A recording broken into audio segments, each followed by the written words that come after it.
Radical. Welcome to Radical Rapid Fire Comment Response for September 20th through the 26th, 2021. Short comments, quick replies. Andrew Millian. She is one of the most ridiculous creatures I've ever witnessed. There are homeless crackheads who make more sense than her when they speak. Well, you're talking about Lady Decade, right? And you know, when I think about the comments and the trollish haters that they're actually talking about, amidst probably a lot of the great critical comments, I think about comments like this from Andrew Millian. Okay, what exactly do you think you're going to accomplish by trying to equate someone to a homeless crackhead? You know? Like, I'm just curious. If anything, you kind of like bolster when they make these uploads and they talk about, you know, people leaving stupid ass comments. Of course, she is not a homeless crackhead. You know, I mean, there's no punchline there. She doesn't talk like a homeless crackhead. She doesn't. You know, you just kind of come across as a hater. You know, does this make a lot of people angry? Anyone have any stupid insults that have no grounding in reality for her or her husband? You know, I mean, come on now. This is just stupid. Now, if you're talking about, you know, e-begging and whatnot, yeah, okay. If you're talking about e-begging, that makes some sense. If you're talking about manipulation, that makes some sense. But if you're trying to equate Top Hat Gaming Man's wife to a crackhead, then you just come across as fucking stupid there, Andrew Millian. How you like that, Top Hat and Lady Decade, huh? A fair and objective guy calling out someone who left a stupid comment here. Y'all like that? Okay. Just kind of proving who exactly I am. To Drusus, I watched Brandon's video, and by that I mean it took me 4 times to get through it without falling asleep.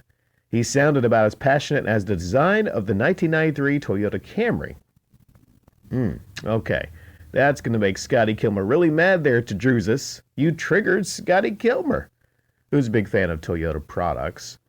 Talking about sounded about passionate. Well, I just wanted to kind of segue that into explaining why I sound like this. I'm getting over a sickness, you know. So hopefully very soon I'll be back to my solid gold tier voice. But sadly, that's not the case right now. You know, I had a 94 Toyota Camry briefly. I don't know if I told the story before of the mighty Camry. But yeah, it was a great car, man. I mean, the design is not going to win any awards. But when it comes to Toyota's cars in the 90s, how rock solid they are, man. You know, if you come across a Camry from the 90s and you need a quick fix or a second car, pick them up, man. They are great. Red Strass 97. I'm now reminded of that Big Bang Theory episode with Howard and his robotic hand. It's really funny. Did we ever see his mom? You know, Howard! Howard! I can't yell because of the voice situation. But that was a funny episode. There's a lot of funny episodes of Big Bang Theory.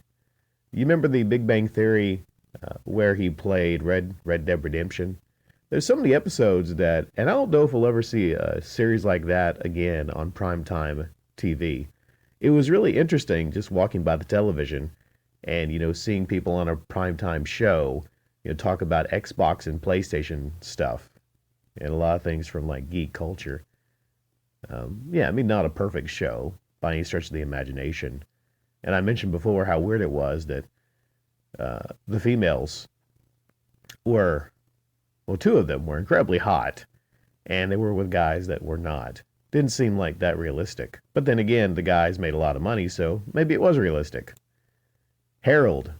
Bryan Danielson was a bigger deal going to AEW than CM Punk. They're also making a major WCW mistake, pushing WWE mid-carders at main eventers. Well, I replied to you, well, WWE's making that mistake itself, pushing mid-carders as main eventers. You know? And I don't know, that's a good one. Bryan Danielson is a bigger deal than CM Punk. No, not initially. I mean, it might prove to be in the long run, Bryan Danielson is going to be a bigger pickup for them, because I feel that he can work himself into lots of different matches. But CM Punk, I think, was a much bigger deal because he hasn't been wrestling for years. It was a much bigger deal, I believe, personally, than Bryan Danielson, even though they both were big deals. Hampton Roads. Here's a thought. I think RGT is medicating himself. I watched his latest video and he seems dull. Not bouncing around or yelling.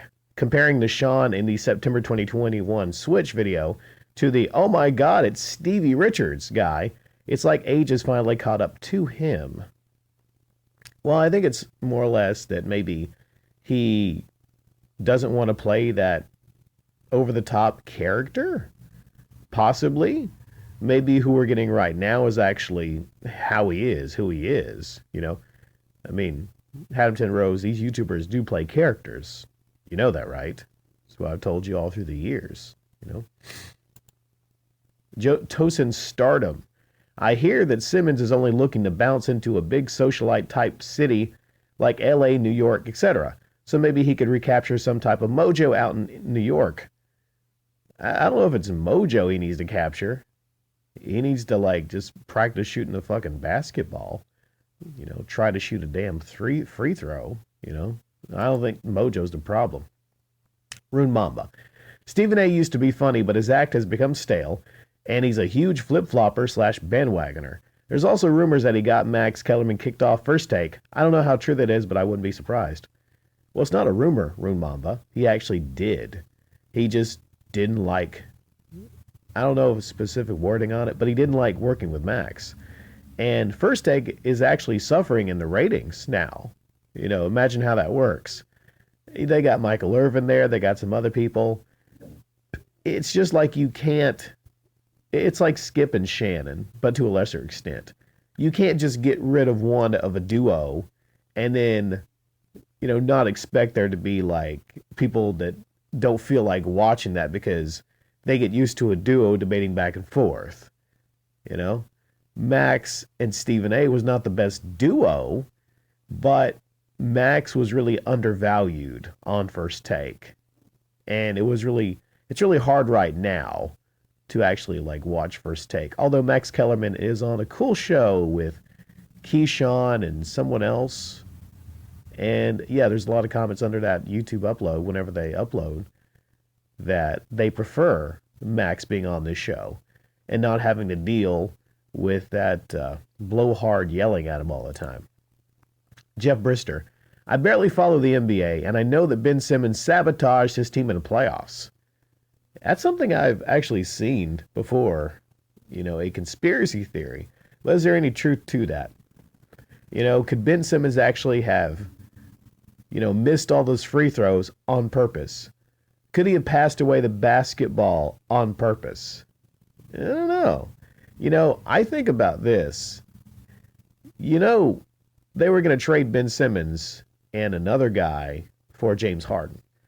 In fact, a lot of people don't know this. Ben Simmons was actually alerted. His agent was alerted for him to go ahead and pack his bags because he was going to Houston. James Harden was coming there.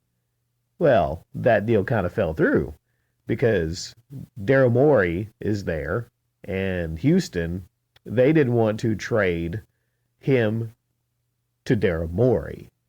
Well, imagine if you kind of know that they was pretty much willing to trade you. Now, granted, it's James Harden, right? It's freaking James Harden. But maybe he didn't feel that way. Maybe he felt slighted. I think Ben Simmons has a huge fucking ego. You could just tell it. He overvalues his value. He does.